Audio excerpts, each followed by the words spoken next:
investigación sobre el tema del cristianismo y sus raíces judías, que voy a tratar de sintetizar lo máximo que pueda todo lo que he investigado. Seguramente van a quedar muchos temas, casi va a ser imposible verlos todos, a mí esto me queda claro, pero por lo menos lo que yo querría que en 2 días tomen conciencia de cómo nació el cristianismo desde el judaísmo, qué cambios fueron, qué cambios existieron a lo largo del proceso y ver qué historia, más allá de la teología, se desarrolló para llegar a lo que llegó. Es decir, básicamente lo que vamos a ver es el siglo I y el siglo II, pero nos vamos a tener que concentrar en los procesos, porque cuando uno pierde una parte, cuando sigo ya podemos perder el todo. En primer lugar, lo que yo quiero destacar es los antecedentes antes de entrar en el tema del siglo I y Yoshua. Es decir, no quiero entrar en ese tema hasta no entender qué pasaba en Judea en el siglo I. En el siglo I-1, es decir, en la época anterior a lo que nosotros podemos hablar como el comienzo del movimiento nazareno o notzri, como se dice en hebreo, tenemos que tratar de comprender, y comprenderlo muy bien, porque es ahí donde está la raíz de todo el problema, que el mundo judío se encontraba dividido, que todos los judíos no pensaban igual, y que había grupos diferentes en la Judea del siglo I antes de Cristo y en la Judea, por supuesto, que vivió Yeshua, que todos pensaban de manera muy diferente unos a otros, y que si comprendemos las diferencias de pensamiento de esos grupos, vamos a comprender cómo piensa Yoshua y en qué marco se encuentra. Por lo tanto, lo que vamos a hacer primero es explicar que hay 3 grupos básicos que hay que tratar de memorizar. El primer grupo son los saduceos, el segundo grupo son los fariseos, el tercer grupo son los esenios y en parte el cuarto grupo, que son los celotes. No entendemos nada de qué pasó en esa época. Es como entender a una persona en México sin entender qué pasa en México, es imposible. Y así se lo entendió a Jesús en el cristianismo. Se lo cristianizó cuando era judío. Está en una sociedad que se desarrolla en una sociedad y esa sociedad era judía. Por lo tanto, lo primero que tenemos que decir es Jesús nació, vivió y murió como judío. Y esto a pesar de mucha gente católica y de mucha gente que le moleste. Yeshua, entonces, nace en un contexto. Y si no se comprende la sociedad y ese contexto, es muy difícil leer lo que ustedes conocen como Nuevo Testamento. Es, yo creo que casi imposible. Si uno estudia el Nuevo Testamento con la visión judía, empieza a encontrar cosas que el cristiano no puede encontrar, porque el cristiano entiende a Jesús con el desarrollo posterior del cristianismo. Y la idea entonces es cómo pensaba cada uno de estos grupos. Los saduceos, los fariseos, los esenios y los celotes. Voy a empezar con los saduceos. Empiezo con los saduceos porque eran la clase más alta. Y por lo tanto lo que vamos a hacer es analizar el grupo de poder. Para Flavio Josefo, uno de los grandes investigadores judíos, lo que dice es que los saduceos eran 10.000 judíos de Jerusalén. Uno puede decir ¿cuánta gente? ¿Cuánta gente más o menos? Porque había 5 millones de judíos.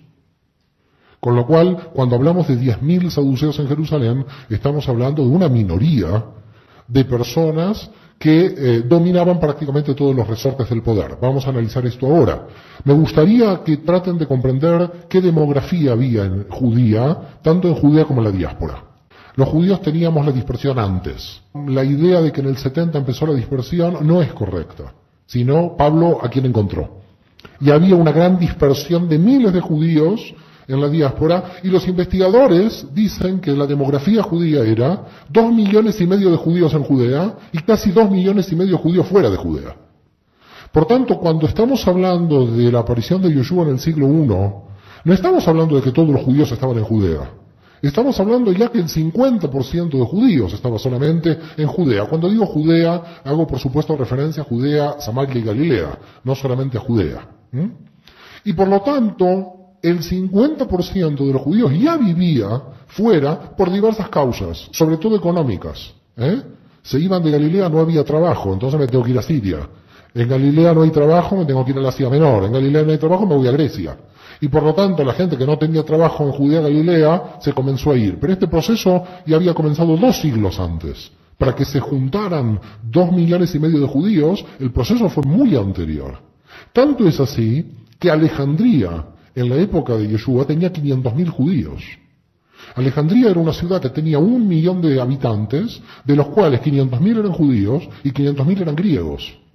No había egipcios, porque Alejandro, para conquistar Egipto, hizo una ciudad sin egipcios. ¿Queda claro?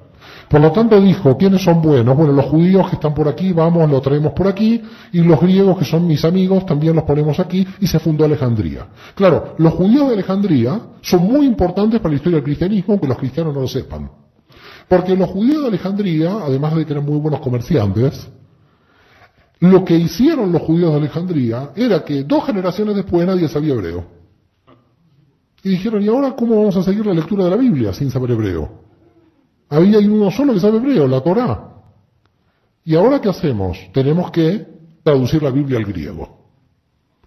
Con lo cual, por primera vez en la historia judía, en el año 250 a.C., con lo cual fíjense cuántos años antes de la época que yo quiero analizar, estamos analizando, 250 años antes de la era cristiana, los judíos de Alejandría crean lo que se llama la Septuaginta, la Biblia hebrea traducida al griego.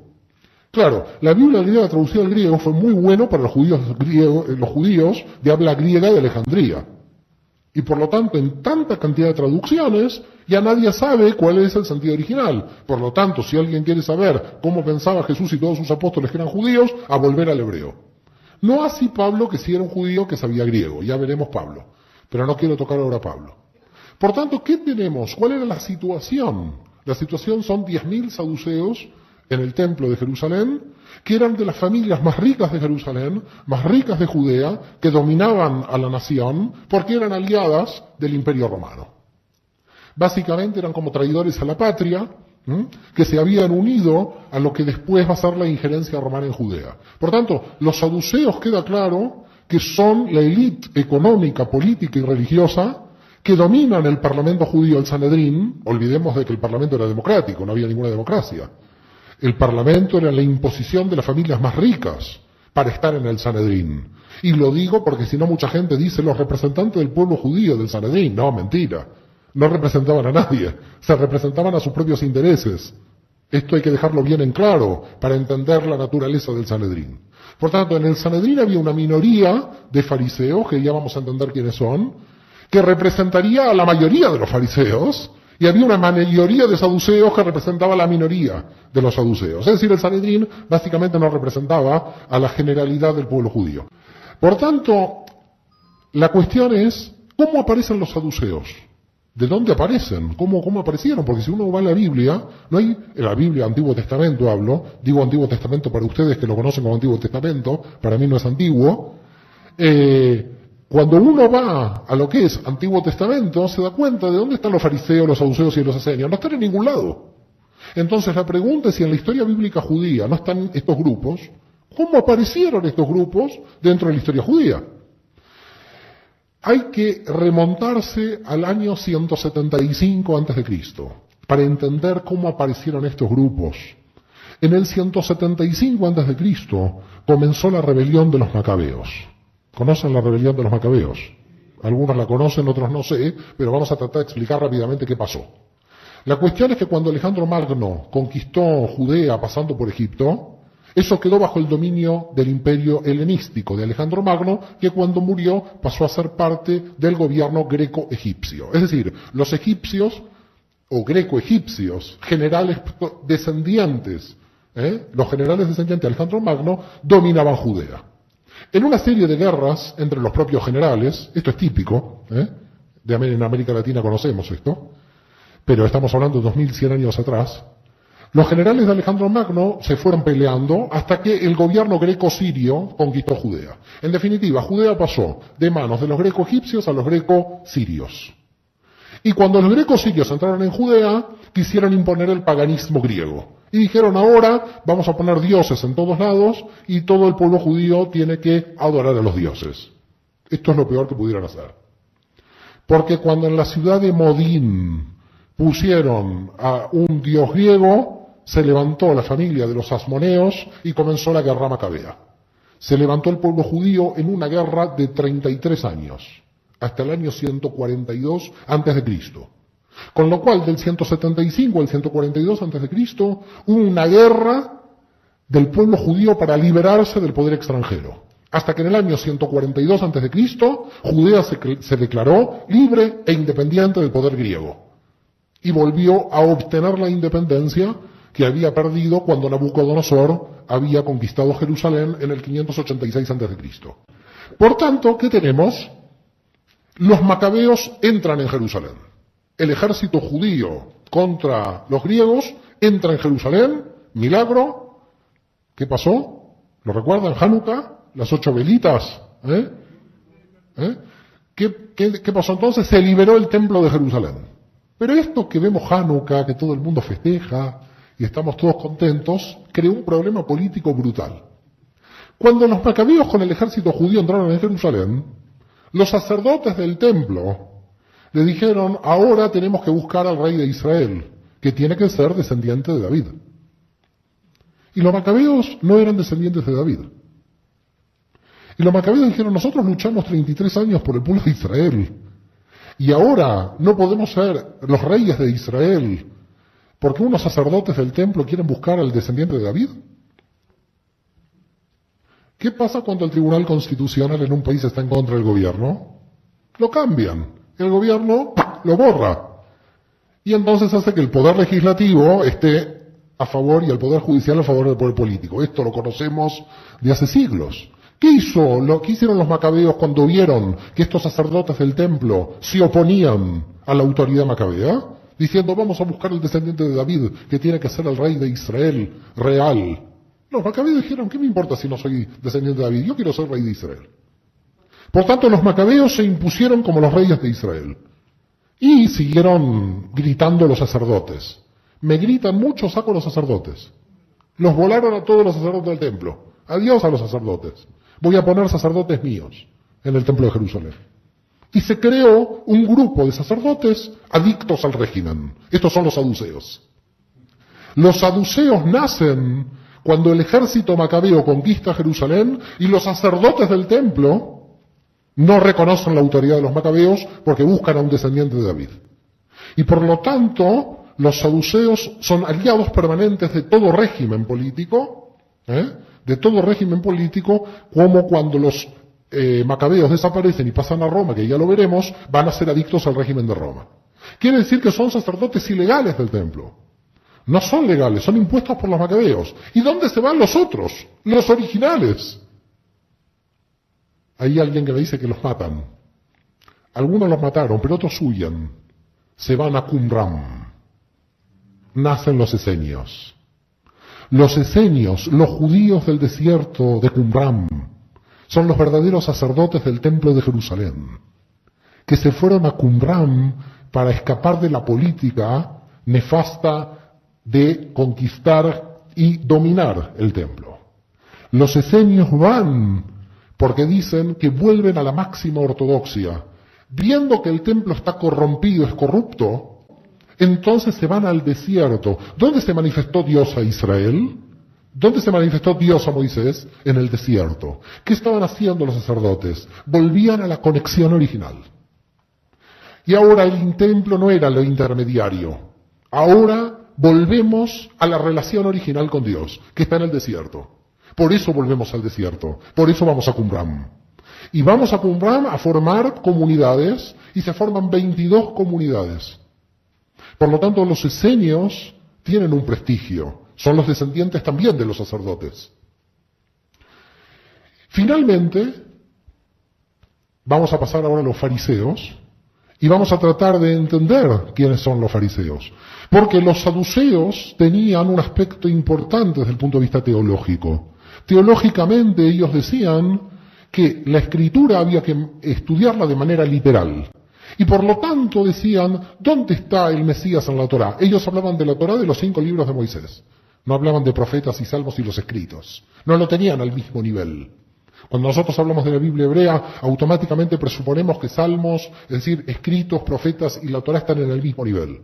Eso no era la mecánica con la cual los saduceos pensaban. Los saduceos pensaban que la Torá literal, los 5 libros de la ley, eran superiores a toda la escritura. Y por lo tanto decían, ¿dónde Moisés nos dijo que tiene que venir el Mesías? El Mesías es un invento, no existe el tema del Mesías. ¿Dónde está la resurrección de los muertos? Y dicen los saduceos, ¿qué dice el texto del Génesis? El texto del Génesis dice, del polvo eres y entonces no hay resurrección, no hay nada. Esta es la única vida que hay. Esto decían los saduceos. La cuestión es que los saduceos decían, del polvo eres, al polvo volverás. El saduceo te preguntaba, ¿tú te acuerdas algo antes de nacer? No, bueno, no te vas a acordar nada después de morir. Por lo tanto es lo mismo. Y por tanto, esta vida que es la única, tenés que aprovecharla de la mejor manera posible. Cuestión que los saduceos dominaban todos los resortes del poder, pero a ese poder el pueblo se comenzó a levantar. Ahora, el pueblo no se levanta solo. El pueblo tiene que tener dirigentes para que se levanten. Y los dirigentes son los maestros que conocen la Biblia. Aparece en el siglo II a.C. la figura del rabí, los rabinos. Los rabinos no son como hoy gente que dirige la liturgia en una sinagoga. Cuando nació la figura del rabino, fue una figura casi revolucionaria contra el templo de Jerusalén. Porque el rabino predicaba al pueblo la interpretación de la Torá. Y con lo cual el rabino comienza a tener autoridad de interpretación. Con los saduceos no hay autoridad de interpretación. Venga, usted hizo un pecado, hizo una transgresión, tráigame un cabrito, mátelo aquí y se acabó. Por supuesto, cabrito que se lo comían los saduceos. Entonces, mientras mayor pecado, más cabritos. Era un negocio increíble. Y los fariseos le sacaron el negocio. Porque los fariseos dijeron, con el arrepentimiento, ya basta. Por tanto, el sistema de sacrificios con respecto al tema de la teshuvá, como se dice en hebreo, arrepentimiento, empieza a cambiar. Porque los saduceos dicen, si no vienes al templo a dejar el animal, no estás salvado. En cambio los fariseos, que son los rabinos, dicen, tú arrepiéntete. Pídele perdón a tu prójimo, si quieres después lleva el cabrito, pero lo principal es pedirle un arrepentimiento a tu prójimo. Por lo tanto los fariseos están interpretando contra el templo. Comienza un movimiento judío, que son los fariseos, de interpretación de la Torá libre de cada uno de los rabinos frente al poder del templo. Y cada rabino, cuando se instalaba en una ciudad, creaba un sitio de reunión, lo que en griego vamos a llamar una sinagoga. Comienzan a crearse sinagogas en todo el mundo. Ya el judío no tenía que ir hasta Jerusalén a matar un cabrito. Y el judío en su sinagoga, en Atenas, podía tranquilamente orar y quedarse en Atenas. Esto fue la creación de lo que nosotros llamamos el movimiento fariseo, los rabinos, los que van a interpretar la Torá. Este movimiento de interpretación de la Torá llega a varias conclusiones. Primera, va a venir un Mesías que nos va a salvar de estos corruptos. Segunda, va a destruir a todos los enemigos de Israel, este Mesías que va a imponer a toda la humanidad una paz universal, cumpliendo, por supuesto, las profecías de Isaías, las profecías de Ezequiel. Empieza a haber un conflicto entre los judíos de base y el templo de Jerusalén. Por tanto, lo que tenemos es un conflicto muy grande de todo el pueblo judío que sigue al movimiento fariseo. Y después finalmente los esenios. Los esenios piensan igual que los fariseos, piensan en la resurrección, piensan en la libre interpretación. Pero también en Qumran entre los esenios había una idea apocalíptica, y era el fin del mundo. Los esenios eran apocalípticos, entendían que el reino se instauraba ya. Y por lo tanto, si eran apocalípticos, lo que estaban haciendo era luchar automáticamente para que ese reino se instaure. Ya veremos qué quiere decir instauración del reino. Por tanto, lo que tenemos entonces es un gran problema. Saduceos, fariseos, esenios. Y a esto le agregamos el cuarto grupo, los celotes. ¿Quiénes son los celotes? Los celotes en verdad son fariseos, pero ultranacionalistas judíos que quieren ir a la guerra directa contra Roma. Y quieren ir a la guerra directa contra los saduceos, y en parte hicieron una especie de terrorismo urbano, que cuando veían un saduceo solo le clavaban un cuchillo, que era la sica, de donde aparece la palabra sicarios. La palabra sicario viene de la sica de la época de Judea del siglo I, donde había dos judíos que se hacían los inocentes por ahí, pasaba un romano, trácate. Esto era la guerra santa prácticamente de un grupo de judíos que se llamaban celotes. Los celosos de la ley. Con lo cual, ¿qué tenemos? Lo que tenemos es un problema muy grande de muchos grupos en Israel. Pero ahora viene algo muy importante. ¿Por qué? Tenemos que estar muy atentos a esta parte del análisis de lo que estoy contando. Porque los fariseos no eran un grupo compacto, todos pensaban igual.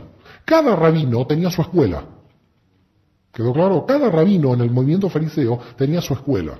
Por lo tanto, las dos grandes escuelas fariseas del siglo I antes de Cristo, antes que aparezca Yeshua, son Hillel y Shammai. Hillel y Shammai son los que marcan las tendencias de las dos grandes escuelas del mundo fariseo. Con lo cual tenemos saduceos contra fariseos, esenios que se van a las montañas y a las cuevas de Qumran, celotes que matan romanos y matan saduceos, pero los fariseos, no un grupo en bloque, no un grupo homogéneo, sino un movimiento muy grande de gente que pensaba diferente porque cada rabino interpretaba la Torá a su manera. Esto hay que tenerlo en cuenta mucho, porque si no, cuando un cristiano lee el Nuevo Testamento no entiende nada cuando ve a Jesús enfrentándose todos los días con un fariseo diferente. Cuando uno en el Nuevo Testamento ve a Yeshua enfrentándose a los fariseos, porque eran otros rabinos que hacían otra interpretación de la Torá. Y por lo tanto, no es que los fariseos están contra él, están buscando la mejor interpretación de la Torá en cada debate. Por lo tanto, todo el Nuevo Testamento es un libro profundamente judío de un gran debate intelectual de la jurisprudencia de la Torá. ¿Cómo es posible que de un libro de debate hayan nacido dogmas? Es una cosa increíble. Porque es un libro de debate. Es Yeshua contra los fariseos y los fariseos que seguramente son rabinos diferentes, tratando de llegar a la mejor interpretación de esta Torá. Por tanto, lo que nosotros encontramos en el movimiento fariseo son los grupos de Shammai y Hillel. ¿En qué se diferencian? El grupo de Shammai era el grupo del rigor. Los ortodoxos serían, para llamarlos de alguna manera. Todos eran ortodoxos vistos desde hoy. Pero intento poner una clasificación arbitraria moderna para que se pueda entender quiénes son los fariseos. Los fariseos de Shammai son los ortodoxos. ¿Cómo piensan, por ejemplo? Hay que descansar en Shabbat, dicen los de Shammai, pero hay que descansar tanto que si hay un enfermo que no vaya al médico, que se muera. Porque esa es la voluntad de Dios. Y dice Shammai, ¿nosotros podemos con un médico cambiar la voluntad de Dios? ¿Quedó claro? Se respeta el Shabbat a rajatabla. Y por lo tanto, la circuncisión no se puede hacer, no se puede curar a nadie. Que Dios te ayude en Shabbat. Viene Hillel y dice, pero la Torá fue dada para el hombre, no el hombre para la Torá. Ahora sí voy a entrar un poco en materia, es decir, ya conociendo qué sucedía en Judea en el siglo I, que aparezca un rabino que no aparece automáticamente, porque viene cogido de la mano anterior de su primo. ¿Recuerdan quién era? ¿Alguien lo recuerda? Bueno, yo lo llamo Yohanan, porque lo llamo en hebreo, pero está bien. Es el mismo nombre. Juan. Las características de Juan son esenias. Todas las características del movimiento. Primero, el ámbito geográfico. Juan está en el desierto. Es más, cuando uno va al sitio donde dice la tradición que se hacían los bautismos de los esenios, que de alguna manera es básicamente la base fundamental de Juan, de Yohanan, que son los bautismos, el sitio de bautismo en Israel del Jordán está muy cerca del Mar Muerto, casi al lado de las cuevas de Qumran. Decir que Juan no conocía Qumran es prácticamente decir una mentira. Juan no solamente tenía que conocer Qumran, sino que además la comida que comía Juan, como dice el texto, aparece entre los restos en Qumran. No se puede encontrar más relaciones entre Juan y Qumran. ¿Qué tiene de alguna manera de importante, más allá de lo que después fue el desarrollo de la creación del cristianismo, entender a Yoshua en su contexto y en sus propias enseñanzas? La primera cuestión fundamental es que él entendía que la importancia central de la Torá era la ética de la Torá, no la casuística, o como podríamos llamar en términos de la Iglesia, el derecho canónico. Es decir, la mentalidad de Yeshua en la aplicación de la Torá era directamente la aplicación de la ética sin perder tiempo. Esto es lo que de alguna manera más impresiona a una persona que proviene del judaísmo, donde en muchos casos, muchos rabinos quedan enmarañados en alajot y en jurisprudencias que a veces complican más que simplifican. Primero, que era profundamente judío, porque todos los judíos contestamos con otra pregunta. Y esto Jesús lo hace en todo momento. Es algo interesante que en la mentalidad judía no se responde con una respuesta, porque la respuesta cierra el debate. Por tanto, lo que vemos es un concepto casi de pilpul, es decir, de intercambio intelectual, de debate intelectual para el mejor conocimiento de la Torá. Y hay muchos casos increíbles en la aplicación práctica de la Torá en cuanto a cómo ir al núcleo central. Es decir, a mí me impresiona siempre cómo va el núcleo central con el buen samaritano, en el sentido que él es el que hace misericordia. Y llega a un punto tal que aplica la ética de la Torá de manera universal, siendo un rabino judío, siguiendo la línea profética. Siguiendo la línea profética la aplica de manera universal. Después Pablo la va a llevar hasta sus últimas consecuencias, esa idea universal, a la práctica.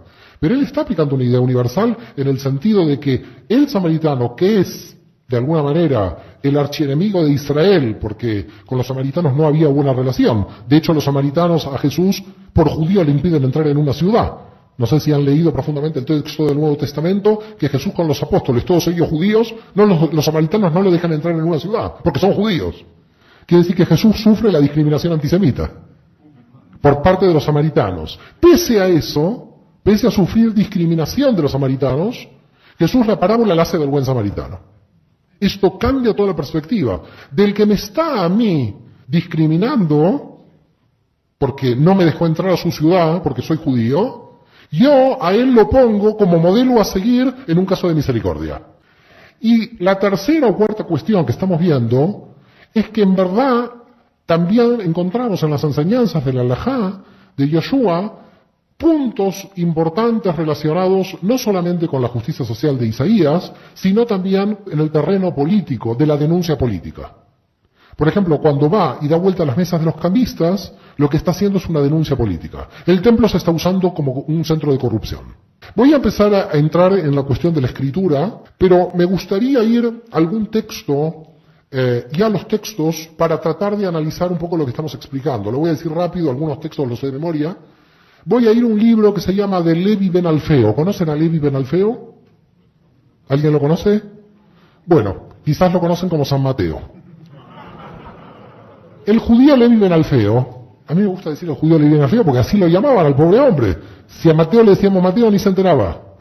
El judío Levi ben Alfeo, que ustedes lo llaman Mateo, pero le han cambiado el nombre. Levi ben Alfeo, que escribe, ya sabemos que escribe el Evangelio de Mateo, escribe que dijo el judío Jesús, por lo tanto, Levi ben Alfeo, que es judío, escribe que otro judío dijo, capítulo 5, versículos 17 a 20 de Mateo, no penséis que he venido a abolir la Torá ni los profetas. No he venido a abolir, sino a dar cumplimiento. Porque en verdad les digo que ni una yut de la ley pasará hasta que sucedan todas las cosas. Y está diciendo que él observa la Torá.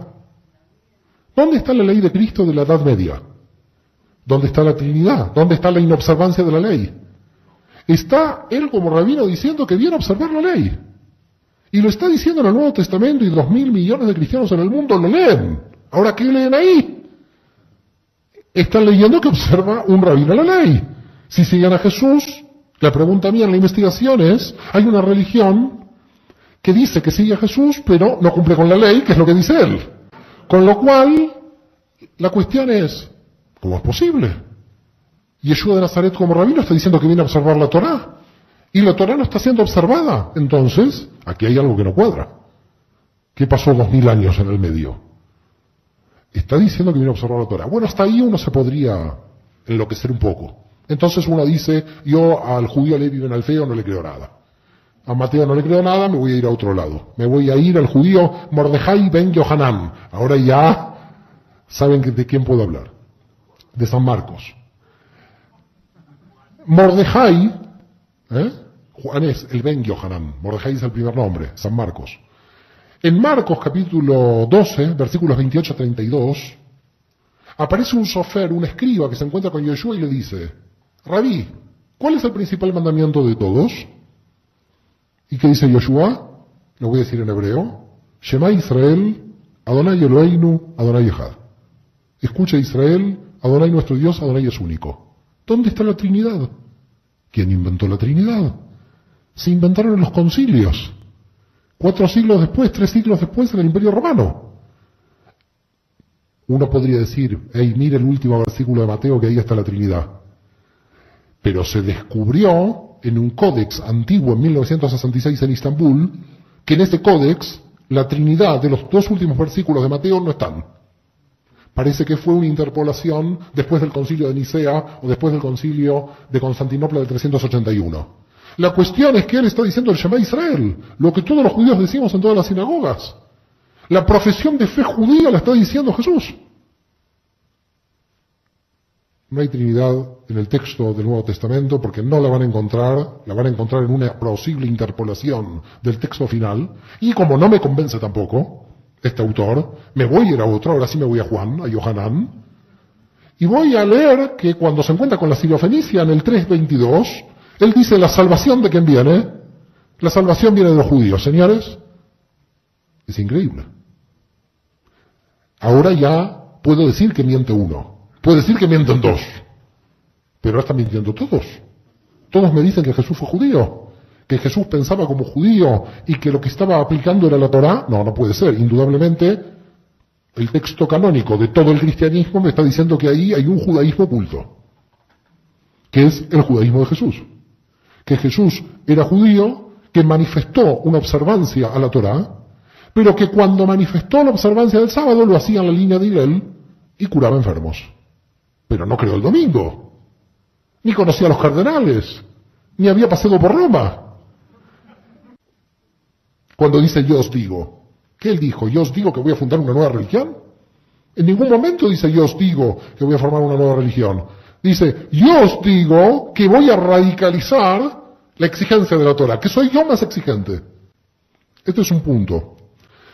El segundo punto es que va a decir un autor protestante en 1956, Bultmann, que va a decir que Jesús fue el único rabino que supo aprovechar las potencialidades positivas del judaísmo. No lo sé. No sé si había otros rabinos que también no estaban sacando las potencialidades positivas. Pero claro, la teología cristiana lo tiene que ver como el único rabino que sacó las potencialidades, porque si no, no hay una diferencia con el judaísmo. Y lo que se está buscando en forma permanente es dividir a Jesús del judaísmo. Como dijo el sabio filósofo Martin Buber, y con esto termino para entrar en las preguntas, aunque haya 15 minutos de preguntas, es entre los judíos y Jesús se interpuso la Iglesia. Muchas gracias. Que yo lo que quería hacer es, ya que los tengo aquí, están medios atrapados porque están en el seminario, no solamente hacer la ruptura del siglo II, sino ver si puedo llegar al siglo III y siglo IV.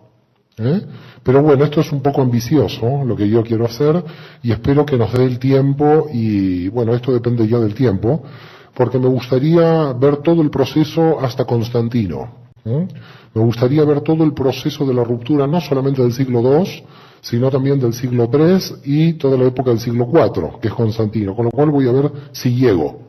Vamos a ver, ya no dependerá de mí. En principio nos ubicamos en el siglo I, y recuerdan ya los 4 personajes judíos que teníamos que dominaban lo que se llamaba el judaísmo mesiánico, que después con el tiempo vamos a denominar como cristianismo. Pero lo cierto es que lo que me interesa, y no sé si lo recuerdan a Clemente Romano, tenemos que volver un poquito para la última parte del seminario de ayer, es que a la muerte de él en el año 99, en algunas enciclopedias puede aparecer el año 100, pero bueno, Clemente Romano, cuando muere, lo sucede Evaristo. Y Evaristo, que para los católicos romanos es quinto en el orden de sucesión papal, en el año 99, Evaristo dice, fue hijo de padre judío. Esto es muy interesante porque ya tenemos entonces en el orden de sucesión papal a Pedro, que era el Simón Barioná, con lo cual es judío, a Clemente, que es Clemente Ben Yehudá, que ya hablamos ayer que era judío, y ahora tenemos un Evaristo cuyo padre es judío. La cuestión es que Pedro era judío y estaba casado, este fue el primer papa. Ahora si un judío casado va a pedir el papado, no sé si se lo dan. Bueno, cuestión que, y ahora yendo realmente a la cuestión de la investigación, Evaristo I, que está quinto en el orden de sucesión, tiene padre judío. Esto es muy importante porque esto nos demuestra algo muy clave en el proceso de las comunidades fundadas por Saúl de Tarso, que cuando Saúl de Tarso ya incorpora a los gentiles, digamos, con todo el proceso que vimos ayer, y esos gentiles comienzan a casarse con judíos en esas comunidades. Y entonces aparece, por ejemplo, una persona como Evaristo, que para el orden romano de sucesión papal va a ser papa, entre comillas, él no se enteró que era papa, porque el papado nace después, pero obispo de Roma del 99 al 107, durante 8 años, va a ser obispo de Roma. Lo que vemos como Evaristo, siendo él hijo de padre judío y de madre gentil, es que en las comunidades de Pablo los judíos y los gentiles se empiezan a casar entre sí. Con lo cual esto es la muestra que a fines del siglo I y a principios del siglo II, los gentiles y los judíos de esas comunidades ya estaban teniendo hijos que asumían las funciones de dirección del movimiento judío mesiánico que con el tiempo después vamos a llamar cristianismo. Pero también hay algo interesante, que llegaban a los puestos de conducción, para llamarlo de alguna manera, no solamente los judíos que tenían la preparación porque venían del mundo de la Torá, es decir, en líneas generales conocían la Biblia, con lo cual los gentiles que ingresaban a las comunidades de Pablo tenían un gran problema. Tenían que tener el nivel bíblico de los judíos que ya estaban. No sé si ven ese desequilibrio. A veces uno cuando lee las cartas de Pablo parece que entraron los gentiles y automáticamente saben la Biblia en un día. Era muy difícil hacer entrar a los gentiles, no fue tan automático. Esos gentiles tenían que ir conociendo la Biblia hebrea e incorporándose al movimiento. ¿Se comprende esto? Así que cuando decimos Pablo incorporó a los gentiles, lo decimos rápidamente, pero no es tan rápido. El proceso va lentamente. Quizás un gentil necesitaba 10, 20, 30 años para realmente incorporarse al movimiento judío mesiánico. Y por lo tanto en el 107 que muere Evaristo, la pregunta es ¿por qué murió en el 107? Porque Trajano, ya emperador de Roma, va a realizar una persecución general a los judíos de todo el imperio y mata a Evaristo. Con lo cual, fíjense también que interesante, en el 107 va a haber una persecución general de Trajano a los judíos en el imperio romano, y para el imperio romano, Evaristo, que es obispo de Roma, es considerado judío. Y por lo tanto, para el Imperio Romano, Evaristo tiene que morir, con lo cual el quinto en el orden de sucesión papal es un papa que muere por judío, en la persecución de Trajano. Esto es como muy interesante. En el 107, Trajano no es que mató solamente a Evaristo, también mató a San Ignacio de Antioquía en el 107. Ignacio de Antioquía era gentil, ya veremos algo interesante de San Ignacio de Antioquía. En el 107 también crucificaron al primo de Jesús, recuerdan a Simeón, que había quedado en Jerusalén, lo vimos ayer, pero bueno, tenemos que refrescar un poco la memoria, con lo cual en el 107 Trajano mató a Simeón, al primo de Jesús, en el 107, mató a Evaristo, al medio judío Evaristo, que se encontraba en Roma, el quinto en el orden de sucesión papal, y también en el 107 fueron muriendo muchos dirigentes judíos de todo el imperio, y que Roma no entendía que eran judíos que creían en Yeshua o no, los mataba por judíos. Claro, la cuestión es que en el 114 la cosa se complica. Fíjense que estamos en el 107, pasamos 7 años, en la época antigua es muy poco, hoy con internet parece que cada año va volando, pero en la época antigua 7 años es poco tiempo. En consecuencia, en el 114 sucede algo muy interesante, muy importante, porque viene la segunda guerra judía, la segunda rebelión, así como nosotros vimos la primera en el siglo I, del 66 al 70, que terminó con la destrucción del templo de Jerusalén. Ahora vamos a ver qué pasó en el año 114. En el año 114 sucedió algo que con este punto, con este suceso del 114, quizás van a poder entender mejor por qué el judaísmo mesiánico del que estoy hablando va a querer y va a intentar transformarse en una religión diferente y va a intentar tomar una independencia del judaísmo global que estamos estudiando.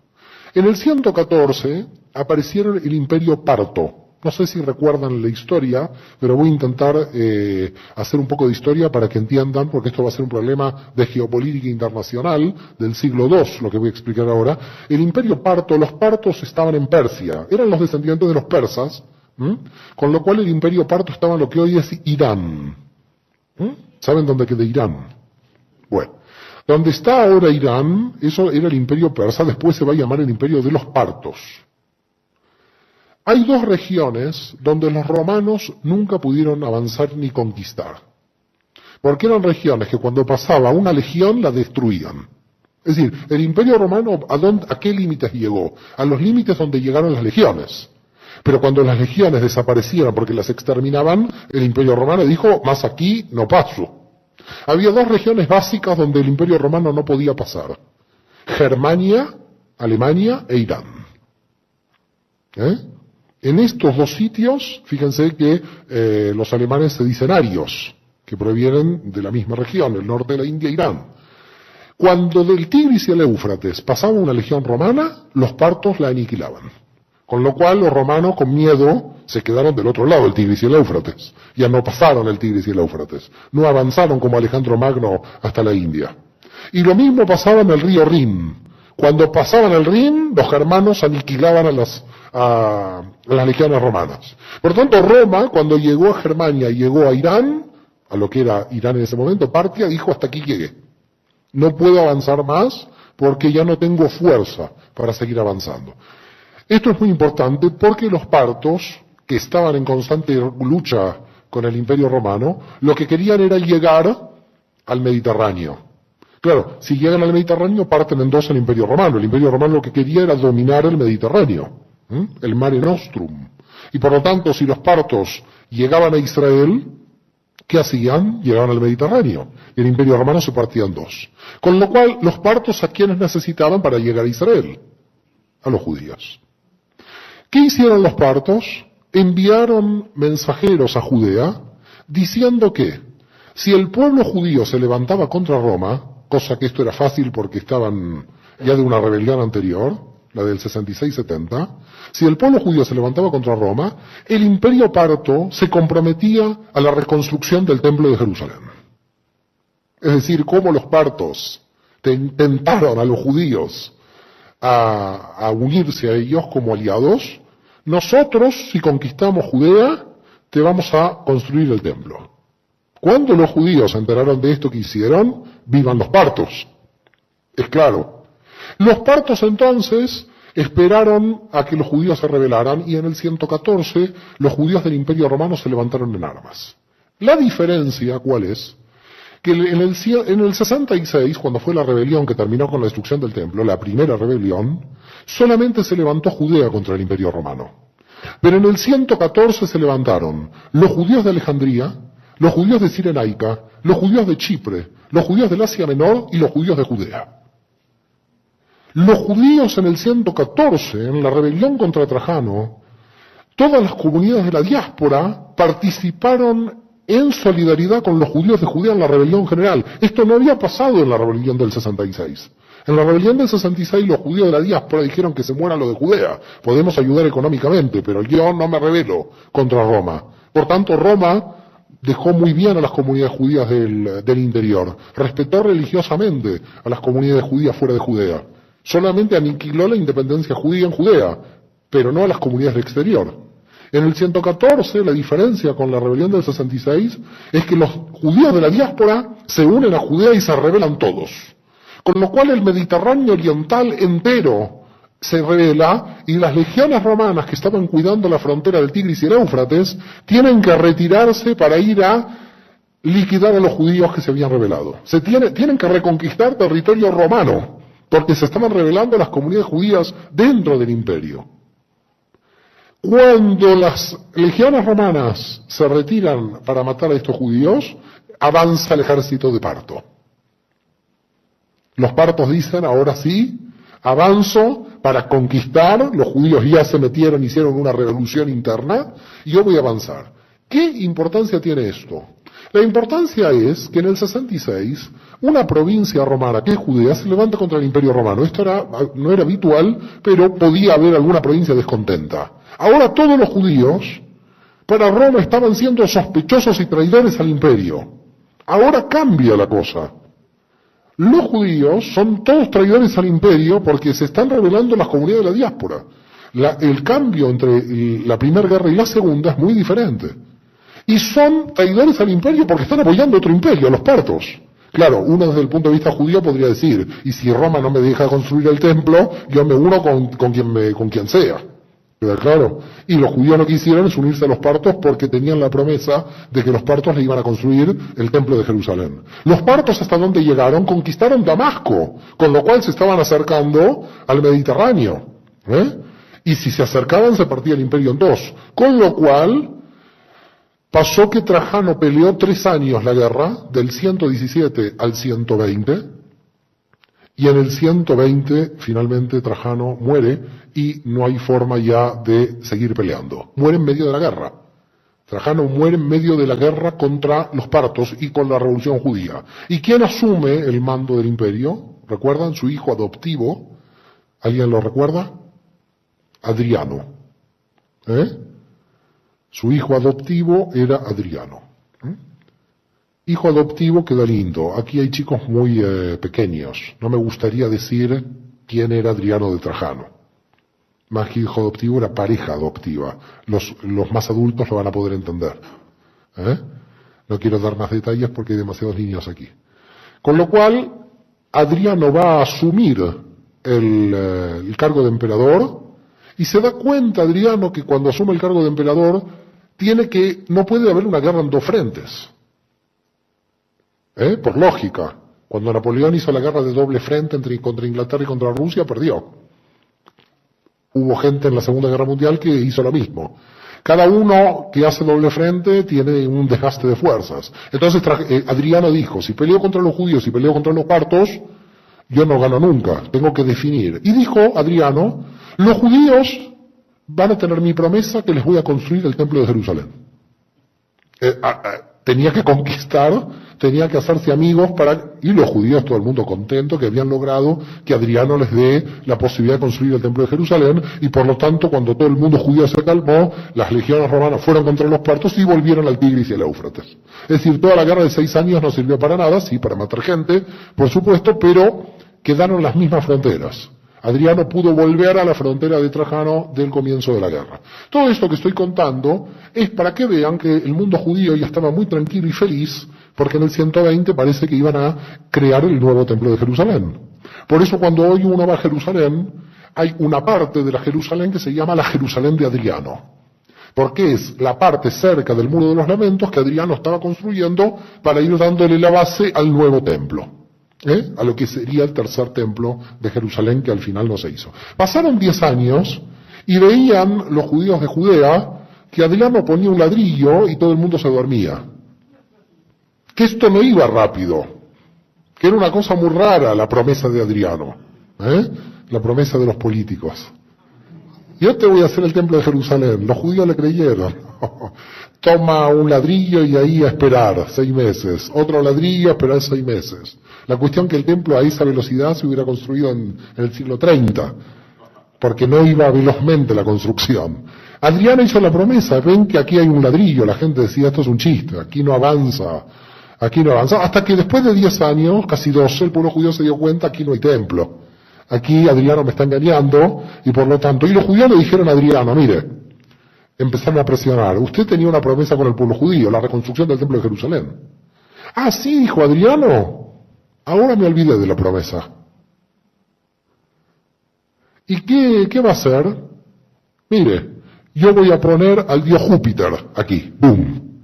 Y puso donde estaba el templo el dios Júpiter. A los 3 días de poner al dios Júpiter, el pueblo judío en Jerusalén le cortó la cabeza al dios Júpiter y se levantó Jerusalén contra el imperio. Y se levantó Judea contra el imperio, y un rabino, el rabino Rabí Akiva, dijo, Bar Kokhba es el Mesías de Israel. Uno de los generales que se levantaron. Ahora había para elegir. Ya no había uno que era Yeshua, ahora también estaba Bar Kokhba. Los judíos dijeron, posiblemente este es el Mesías. Vamos a ver si le ganamos a Roma. Si no, no es Mesías. Pero cuando perdió la guerra dejó de ser el Mesías. Pero mientras tanto, si ganaba, podía hacerlo, con lo cual los judíos se levantaron contra Roma, diciendo Bar Kokhba es el Mesías. Muy bien, 2 Mesías, levantamiento contra Roma, no hay templo. Una guerra que también, según los historiadores, aniquiló a más de 500.000 de judíos. Cada vez la cantidad de judíos iba bajando, como pueden ver, desde esos 5 millones que yo expliqué, prácticamente cada 50 años, otra guerra contra Roma, miles de judíos muertos. Pero lo cierto es que nos encontramos en el 132 Y en el 132 hay esta tercera guerra contra Roma que termina en el año 135. ¿Cómo termina? Gana Roma, siempre ganaba Roma, no había nada que hacer contra Roma. Roma entra en Judea, conquista Judea y dice, bueno, ahora vamos a hacer así, dice Adriano. Yo a los judíos no los quiero ver ni en figurillas. Es decir, 3 años de guerra. En los documentos oficiales romanos dicen, ganamos. Siempre se decía ganamos con la victoria imperial, pero aquí fue desastrosa. La victoria imperial costó, digamos, esta guerra ganarla, con lo cual fue una especie de victoria pírrica en el sentido que murieron muchos romanos. Pero lo cierto es que Adriano tomó varias decisiones. Primera decisión, los judíos de todo el imperio tienen prohibida la circuncisión y el Shabbat.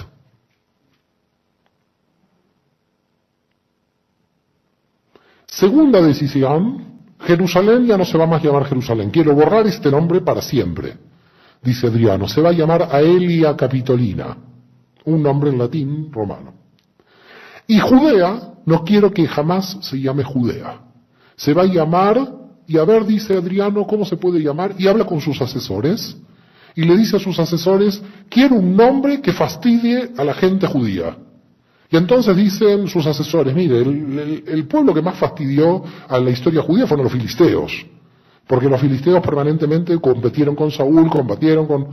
Y bueno, pongámosle Filistea a Judea. Y fue Filistea. Filistea en latín es Palestina. Ahí nació el nombre de Palestina, Filistea.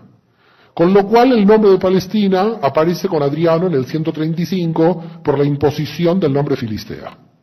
Claro, cuando aparecen los textos que estudian los chicos y dicen la Palestina del tiempo de Jesús, ¿qué Palestina? Si no existía. Palestina, el nombre lo inventa Adriano.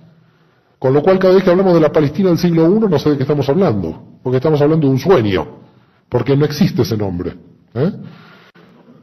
Pero cuestión es que cuando terminó en el 135 la guerra, todas las comunidades judías que creían en Yoshua mezcladas con gentiles, tienen varios problemas, y volvemos a la rebelión del 114 y 117 de Trajano.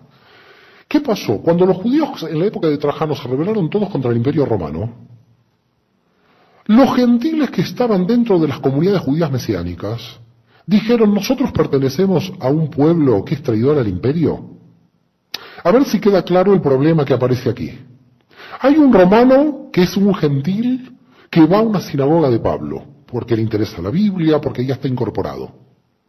Ese romano que está en la sinagoga se pregunta si en esa sinagoga mesiánica los judíos que están ahí son diferentes porque si no son traidores al imperio. El problema que se estaba presentando para los judíos mesiánicos era, si no nos desvinculamos de los revoltosos de Judea, nosotros no podemos seguir predicando que Jesús es el Mesías, porque los romanos, los griegos y los demás pueblos no van a entrar a nuestro movimiento en tanto que nos llamemos judíos. Nosotros tenemos que ser otra cosa, llamarnos otra cosa, para que entiendan los romanos y los griegos que no somos aliados ni traidores al imperio y estamos desvinculados de Judea. Comienzan a hacer el cristianismo. El cristiano es alguien entonces que lee la Biblia hebrea, que lee los salmos hebreos, que lee un Mesías hebreo, pero que cuando le hablan de la política de Israel dice, yo no tengo nada que ver con esta gente. Va quedando claro el proceso. Tiene todos los elementos judíos, pero ya se empieza a apartar del nacionalismo judío, porque el nacionalismo judío lo hace traidor al imperio, y los romanos y los griegos no entran al movimiento porque lo ven demasiado judío. Y dice, esta gente está con Israel, con lo cual contra el imperio. ¿Yo qué hago participando de un grupo que está contra el imperio? Se va entendiendo el problema de cómo va naciendo el cristianismo. Ya entonces dice, no, yo soy cristiano. ¿Qué quiere decir yo soy cristiano? Que creo que Jesús es el Mesías, que creo en la Biblia hebrea, pero yo con la gente de Judea y con los judíos no tengo nada que ver. Ellos son los traidores al imperio. Nosotros no somos traidores al imperio. Si no mostraban los judíos que creían en Jesús y los gentiles que no tenían nada que ver con el judaísmo, se estaban mezclando con la política de Israel y por lo tanto eran considerados traidores al imperio. Y por lo tanto empiezan a buscar cómo independizarse del judaísmo. Y decir, nos tenemos que ir del judaísmo, los romanos no nos tienen que ver como judíos. Porque si los romanos nos siguen viendo como judíos, Quiere decir que siempre vamos a ser considerados y sospechosos traidores al Imperio Romano por defender Judea. Se va viendo el problema como aparece. Claro, en la rebelión del 114-117 contra Trajano queda el principio del problema. Pero ya en la tercera rebelión de Bar Kokhba, el problema se acentúa. Con lo cual, los judíos que siguen a Jesús en Jerusalén dicen, cuando se levanta el pueblo judío en el 132, nosotros no tenemos nada que ver con la revolución judía ni vamos a participar. Ahí se crea el primer conflicto de los judíos con los judíos mesiánicos que van a pasar allá a denominarse cristianos. Porque dicen, ¿por qué ustedes que son judíos no participan de la lucha? No participamos porque nosotros queremos convencer a los romanos y a los griegos que entren al movimiento. Dicho esto, en el 144, y fíjense qué interesante, porque la rebelión contra Bar Kokhba termina en el 135. En el 144 aparece un libro que está desaparecido, así que no lo pueden buscar en la biblioteca, porque la Iglesia Católica lo persiguió y lo destruyó. Ese libro se llamaba Antítesis, de Marción del Ponto. No se llama San Marción porque quedó fuera. Cuando yo digo alguien san, es que entró dentro. Cuando digo que no es san, quedó fuera. Con lo cual no hablo de San Marción, sino Marción del Ponto. ¿Quién era Marción del Ponto? Marción del Ponto es un hombre gentil del Asia Menor, de Frigia, que había una región en Asia Menor que se llamaba Frigia. Y Marción del Ponto dijo, yo soy gentil, yo creo en Jesús como el Mesías, pero el cristianismo se tiene que independizar del judaísmo, de modo que para alcanzar la independencia, fíjense que esta idea, esta teología de Marción aparece solamente 9 años después de la última guerra judía.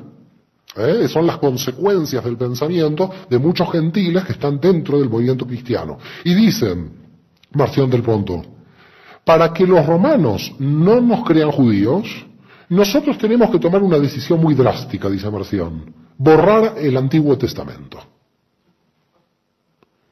Es la primera vez que aparece Antiguo Testamento. Él es el que habla de Antiguo Testamento. La palabra Antiguo Testamento la crea Marción. La crea Marción del Ponto. Dice, la Biblia hebrea es peligrosa, dice Marción, porque si nosotros leemos la Biblia hebrea, somos judíos. Y por lo tanto, lo único que hay que leer es el Nuevo Testamento, pero el Nuevo Testamento que yo quiero, dice Marción. ¿Y qué quiero? Lucas, que es el único no judío. Porque Marcos, Mateo y Juan, que son los 3 judíos, fuera. Con lo cual voy a sacar todo el judaísmo posible que tiene esto, es decir, el Antiguo Testamento, y el Dios del Antiguo Testamento era un falso Dios, era el diablo, dice Marción. Directamente lo dice así, lo decía porque en Antítesis desapareció. Eso se llama marcionismo, y los gentiles que habían sido ingresados por Pablo, que es un judío, al movimiento cristiano, ya estaban entrando en el marcionismo. Y estamos hablando a un solo siglo de la muerte de Yoshua y la desaparición del primer movimiento. Solamente 2 o 3 generaciones que los judíos habían perdido el control del movimiento mesiánico a favor de los gentiles. Los primeros gentiles que van a asumir el movimiento se sienten superiores a Israel. Y dicen los primeros gentiles con Marción, Israel tiene el Antiguo Testamento, nosotros tenemos el Nuevo y solo el Evangelio de Lucas, que es lo que me interesa, dice Marción. Con lo cual apareció el marcionismo. ¿Qué es el marcionismo? Gente cristiana, toda proveniente del mundo gentil, ingresada por Pablo porque eran gentiles, pero son ya los hijos y los nietos, que ven que lo judío es ya peligroso. Entraron por el judaísmo, pero ahora se quieren ir. Entraron por Pablo, entraron por Yoshua, pero ahora ellos dicen hay que borrar el Antiguo Testamento. Eso se llamó el marcionismo. Claro, en el 150, en Roma, 6 años después de esto que estoy contando, aparecen 2 personas que van en Roma a dirigir los primeros cambios para construir la iglesia. Yo en general digo que estas 2 personas son los verdaderos creadores de la iglesia, los que voy a citar ahora. Son personas que cuando diga sus nombres, en general la gran mayoría de la gente no las conoce. Pero la mentalidad y lo que hicieron dio lugar a que ya podamos hablar desde mediados del siglo II en adelante de un cristianismo que se va a diferenciar de su tronco judío. Pero esta diferencia fue intencional, programada en Roma por 2 personas. San Justino y San Aniceto, que seguramente, no sé si alguna vez los habrán oído, pero estas dos personas, piensen que no digo Justino y Aniceto, le pongo el San, quiere decir que están dentro, San Justino y San Aniceto tomaron una serie de decisiones en Roma.